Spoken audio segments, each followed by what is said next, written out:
Hello, Weekend Crafter! Welcome back to the Craft Time Studio. I'm Anne, your Weekend Crafter, and for this weekend, I'd like to share with you how I made this double ear hole one-piece ear chain for my two piercings. But before that, if you haven't yet, I hope that you consider liking and subscribing to the Craft Time Studio for your weekend dose of crafts. Let's begin! This is going to be a short tutorial, but as usual, before we begin, let's clean our workplace first. As I am using a glass mat, I spray it with some alcohol and wipe it down.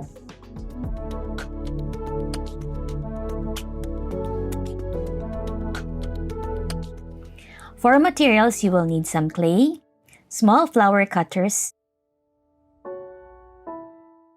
earring posts, a ball tool, a tissue blade, some liquid Sculpey, and a thin chain.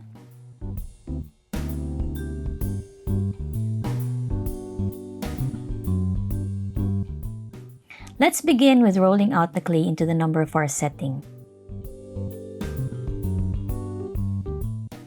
Next, get your floral punchers. I purposely picked slightly bigger flowers, and then for the second set of earrings, smaller flowers.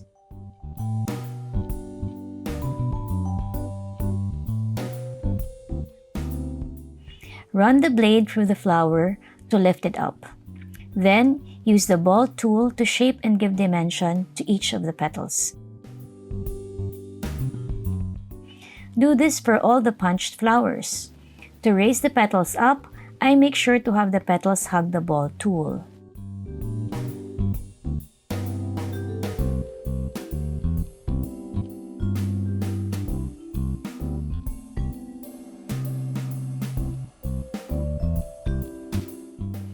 Set this aside for a while and bring out the thin chain. I cut the chain into about 3/4 of an inch.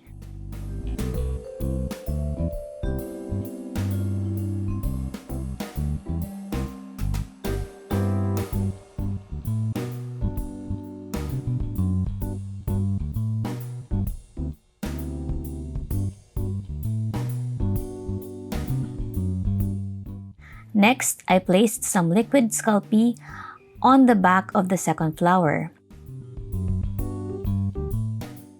I placed one end of the chain on the first flower, and then I sandwiched it with the second flower. I made sure to really push the center of the flower to make sure that there is a good bond between the two flowers as well as the chain.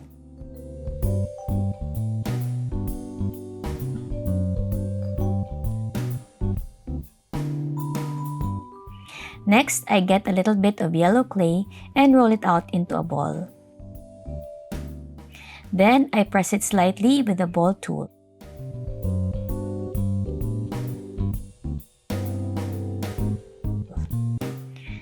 Let's get to the second set of flowers. Slide off the flower using the blade and use the ball tool to put some dimension to the petals.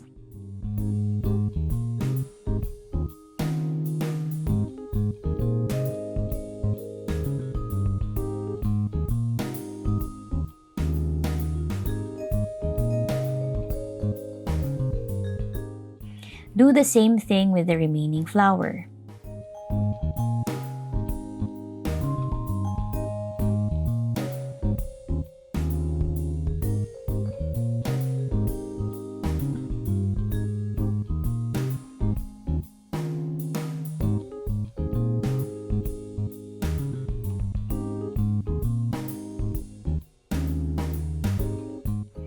Place the other end of the chain on the smaller flower.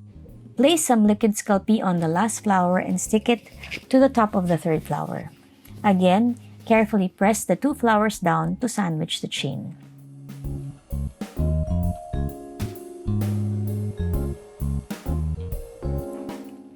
Let's get some yellow clay, roll it into a ball and place it on the center of the flower.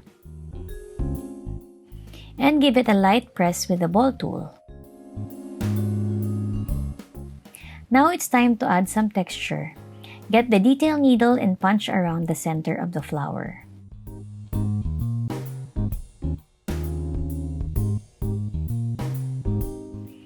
Carefully flip the flowers and place them on their backs.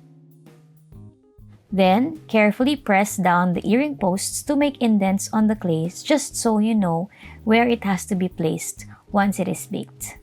Of course, we will make 2 pairs, so there will be a total of 4 flowers.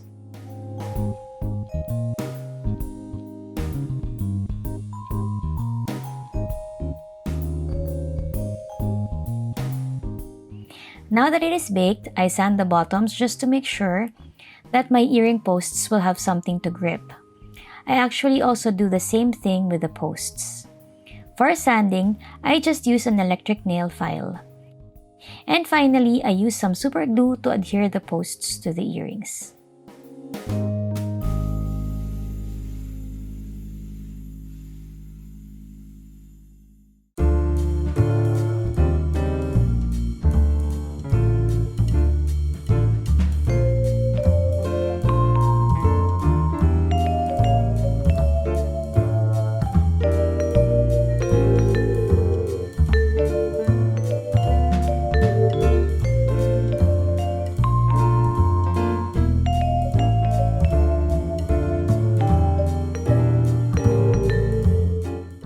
And there we have it, some very cute double piercing earrings connected with a chain. I actually made 3 types of earrings. The first one has a shorter chain. The second one has a longer chain in case you want the chain to dangle on your ear. And if you don't have a second earring hole, I've got you. Don't attach an earring post on the second flower so that it can dangle from the chain.